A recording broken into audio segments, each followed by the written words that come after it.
I moved into a new house, and on the first night, I found a note under my pillow. It said, "Don't sleep. They watch while you dream." I laughed at first till I felt the cold hand on my shoulder. I never slept again. I remember the first time I stepped into that house. There was this smell, musty wood, fresh paint, and something else, something I couldn't quite place. I thought it was the scent of a new beginning, a fresh life, in a new house, far from the chaos of the city. A place to rest, a place to feel safe. I'd spent weeks searching for the perfect house. The moment I found this one, I knew it was the one. A quiet two-story home on a calm street, nothing unusual. The kind of place you dream of when you picture settling down. I brought all my things, unpacked my boxes, and tried to shake the excitement. I felt like I was starting over. I stayed up late that first night, exploring the corners of every room. My mind was racing, all those questions about how things would be, how lonely it would feel, how quickly I'd adapt. I was in bed by midnight, but I didn't sleep well. The house was too quiet. You ever notice how houses have their own sounds? The creaks and groans of old wood, the wind tapping at the windows? I thought it was just my imagination. After all, the house was new to me. But that night, when I reached over to grab my phone from the bedside table, I felt something strange, something under my pillow. At first, I thought it was just a random receipt or paper I'd left behind while unpacking. I pulled it out, the paper cold and damp against my hand. And there it was, a single note, written in uneven handwriting. It said, "Don't sleep. They watch while you dream." I stared at it for what felt like hours. My heart pounded. My mind tried to convince me it was just a prank, maybe a joke left by the previous owner, or even some odd coincidence.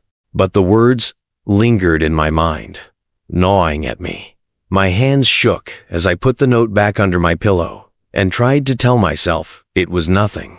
But then I felt it. A cold sensation. Not a breeze, but something else. Something that made the hairs on my neck stand on end. My heart was racing again. I turned my head toward the dark hallway, my breath shaky. I told myself, it's nothing, just the house settling. But I wasn't alone. My shoulders tensed. I held my breath, straining, waiting.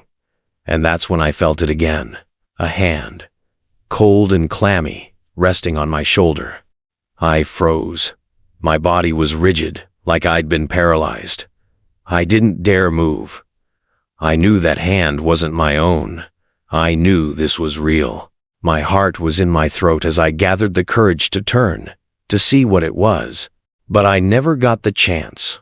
After that first night, I couldn't shake the feeling that the house was alive. I kept replaying the note in my mind, its words haunting me. Don't sleep. They watch while you dream. I tried to tell myself it was paranoia, a trick of the mind. But even as I unpacked during the day, I could feel it. The house felt heavier somehow, as if it were watching me. Before we continue deeper into this chilling descent, I have a question for you. What would you do if faced with such a presence? Let me know in the comments below. And if you're enjoying this terrifying tale, make sure to hit that like button and subscribe for more stories that will keep you awake at night. Now, let's head back into the darkness. I had a routine by the second day, waking up, checking each room, and trying to push the fear to the back of my mind. But as night came, I couldn't escape it. I'd lie in bed, staring at the ceiling, waiting for sleep, only for the silence to consume me. It wasn't peaceful silence, it felt deliberate, like something was waiting. I thought I was imagining things until I started hearing it. At first, it was faint, just a whisper in the distance. I told myself it was the wind or my tired mind playing tricks on me.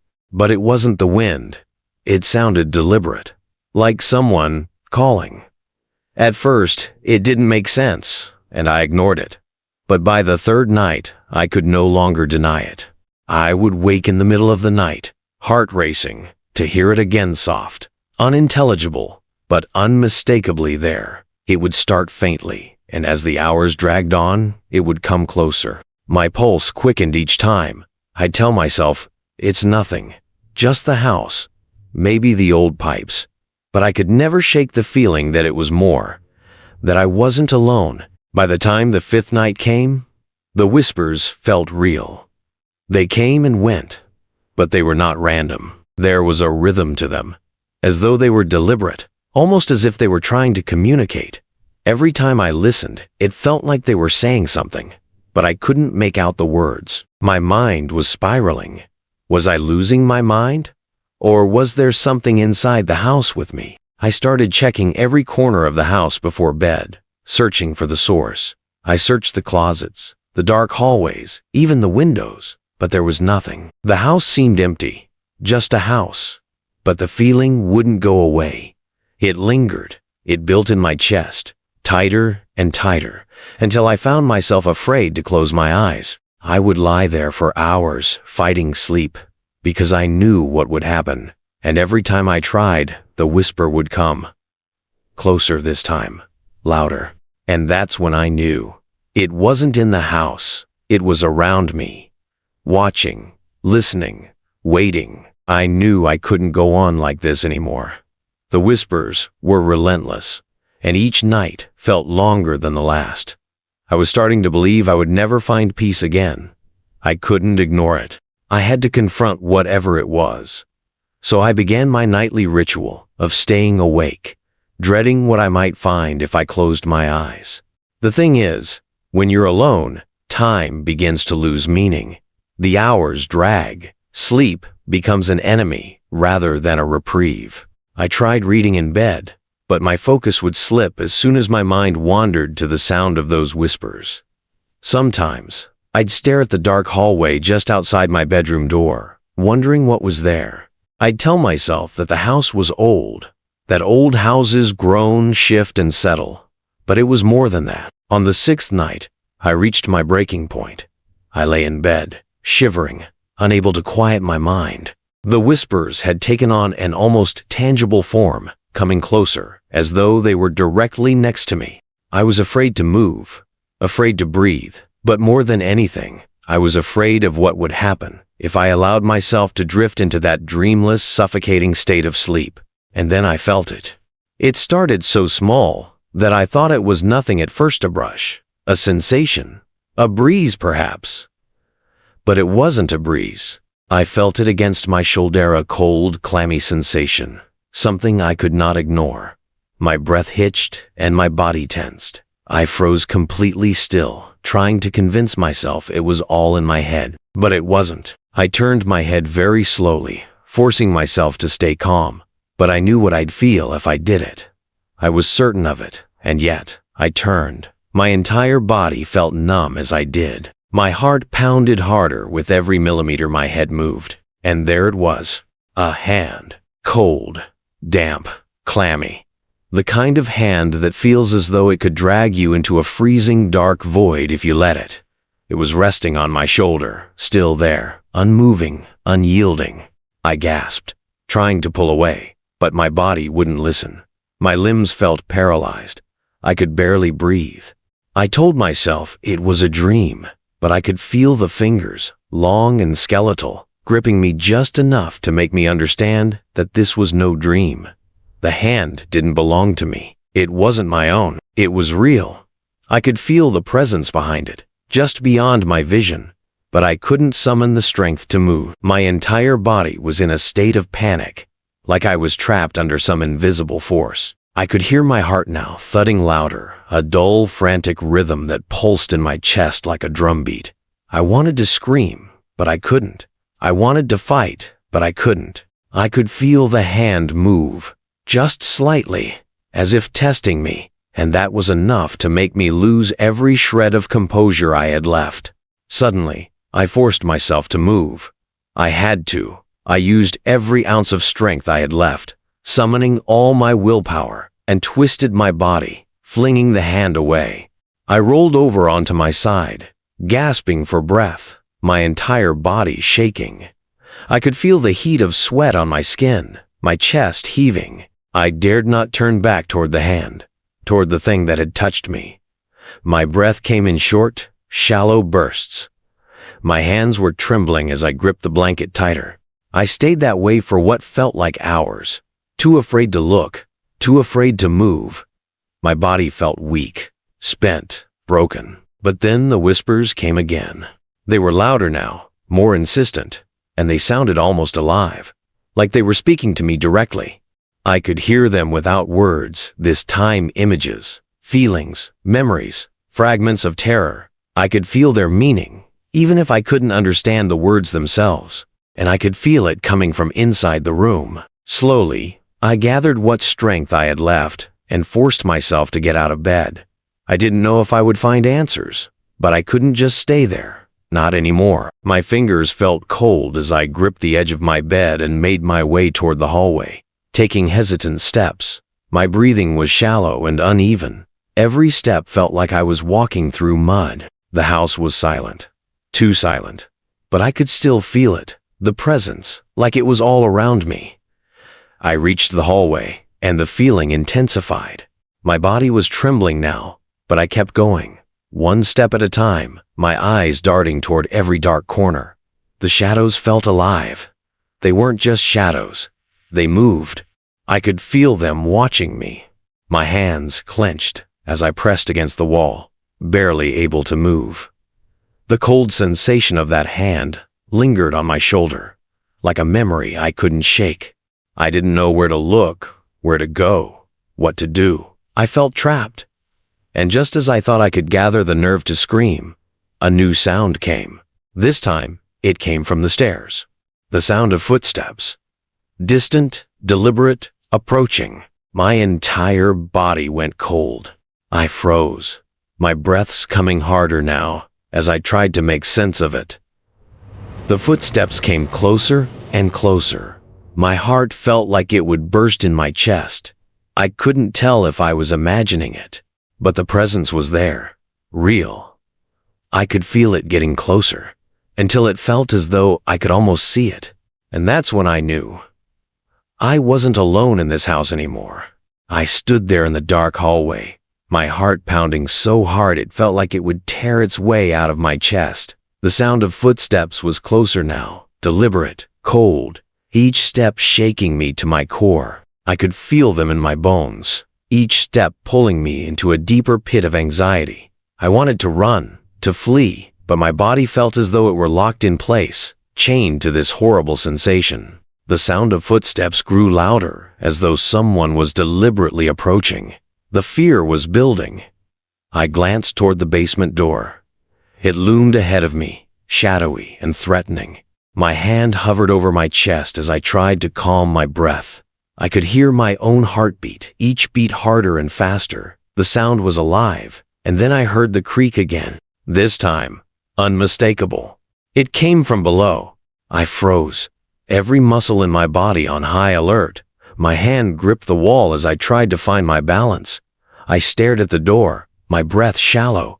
My thoughts became disjointed. What could it be? What's down there? I couldn't make sense of it. My mind was drowning in fear. Every instinct I had told me to run. Every instinct told me that whatever was coming was not supposed to be here. And yet I stood there. The whispers started again, low, insistent, crawling into my mind like worms burrowing through my thoughts. I could hear them without words, without making sense of what they were saying. They felt like fragments of emotion, each one telling me to stay, to listen, to go deeper. But I didn't want to listen anymore. I made up my mind. I had to investigate. I had to confront this thing. I couldn't live in this state of fear any longer. Slowly, trembling, I reached for the doorknob. My fingers shook as I wrapped my hand around the cold brass. It felt icy under my touch, colder than I expected. My hand trembled so violently I thought I would drop to my knees. I hesitated. My mind was fighting itself. What if I shouldn't open this? I thought. But I did it anyway. I turned the doorknob, and the sound was sudden, a low groan, like the sigh of an old tired beast, as the door came ajar. I pulled it toward me, my body shaking harder with every motion. The air from below spilled out at me, colder and heavier than I'd ever imagined. It hit me like a wave, icy and sharp, and I stumbled back, gasping. My throat felt tight. I looked into the darkness at the bottom of the steps. It was pitch black. There was no light to guide me, no way to make out what I might be seeing. But there was something there, a faint, shifting presence, like a form just barely visible in the dark. It moved, slowly, deliberately, and my stomach twisted. I could feel it watching me. I could feel the weight of it. It was alive. I should have closed the door then, should have slammed it shut, but I couldn't. My hand was shaking, my body trembling. I took another shaky step forward, my breath ragged. I didn't want to go down there. I didn't want to see what was waiting, but curiosity had taken hold of me. I could feel it, a strange pull. My body moved without my permission. I stepped onto the first stair, and the air grew colder. The whispers grew louder. I could feel them now so close they felt like they were in my head, in my bones.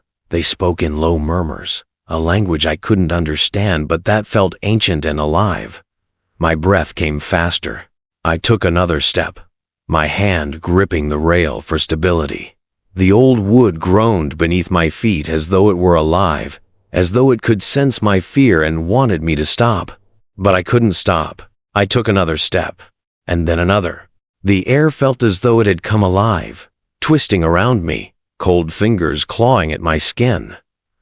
I could feel my resolve slipping. I could feel myself being pulled further into the dark, deeper into the pit that was waiting at the bottom of these steps. It felt endless, descending into shadow. And yet every step felt inevitable, like I was being summoned, compelled to discover the truth. I could hear the sound of my own breathing, my footsteps, the groaning of the stairs.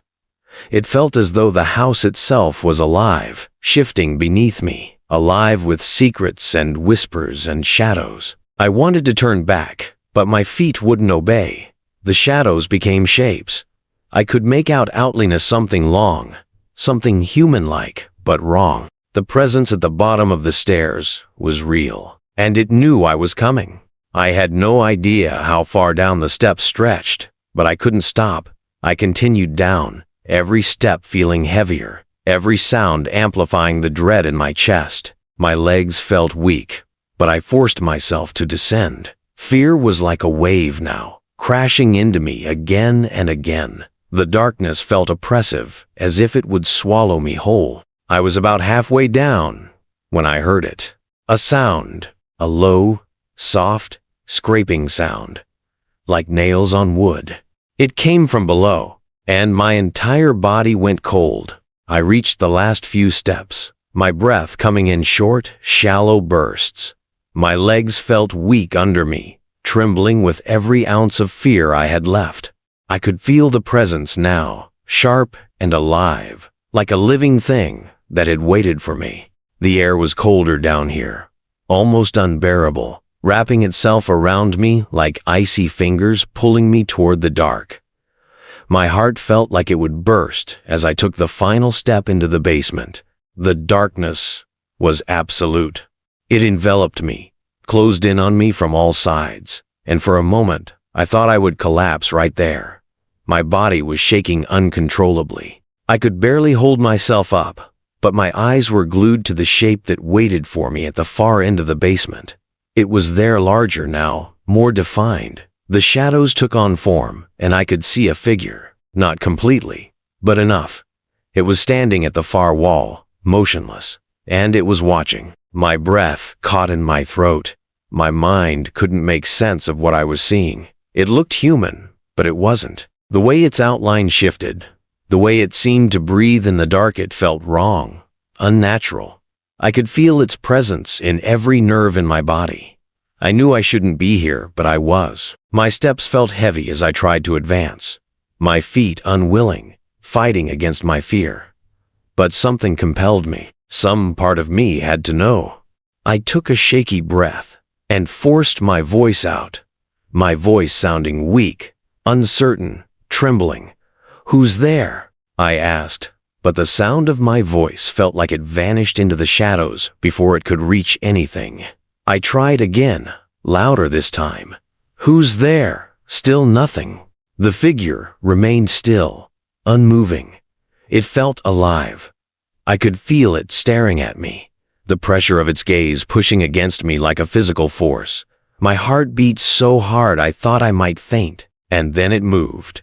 It wasn't sudden, but it was deliberate, each step slow and purposeful. The sound of its movement was quiet, but it was enough to make me stumble backward.